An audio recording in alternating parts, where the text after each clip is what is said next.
Well, good morning, Sunday School kids. Pastor Al here with our Bible story for the day. You know, we've been watching Bible stories from the very beginning of the Bible, back in a part of the Bible we call the Old Testament, in the very first book called Genesis, and we're going to continue to do that. We're going to kind of work our way through. But I thought for the next 3 Sundays, we'd kind of skip ahead thousands of years and come up to the birth of Jesus, because, right, we're getting ready for the birth of Jesus on Christmas, right? So I thought I'd show you for the next 3 weeks some little videos out of the Bible that we've been using, the Jesus Storybook Bible. I was going to grab it, but it's under other books. And this one tells the story of how Jesus was born. Now, I have to tell you a little secret here. They make a little bit of a mistake in here that almost nobody knows about. But I've told you about maybe before that Jesus wasn't really born in a stable, but he was actually born probably in someone's house, in the downstairs part of the house, where at night they kept the animals.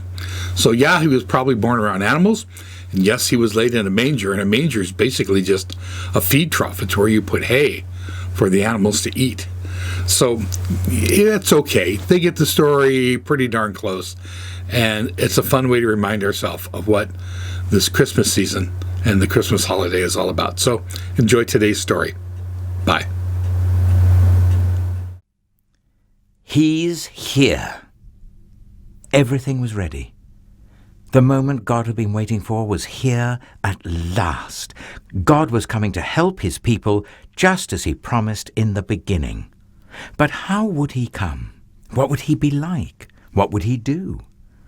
Mountains would have bowed down, seas would have roared, trees would have clapped their hands. But the earth held its breath. As silent as snow falling, he came in. And when no one was looking, in the darkness, he came. There was a young girl who was engaged to a man named Joseph.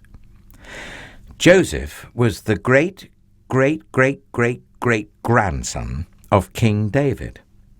One morning, this girl was minding her own business when suddenly a great warrior of light appeared, right there in her bedroom. He was Gabriel, and he was an angel, a special messenger from heaven. When she saw the tall, shining man standing there, Mary was frightened. "You don't need to be scared," Gabriel said. "God is very happy with you." Mary looked around to see if perhaps he was talking to someone else. "Mary," Gabriel said, and he laughed with such gladness that Mary's eyes filled with sudden tears. "Mary, you're going to have a baby, a little boy. You will call him Jesus. He is God's own son. He's the one. He's the rescuer.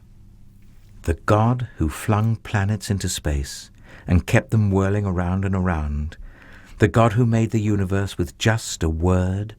The one who could do anything at all was making himself small and coming down as a baby."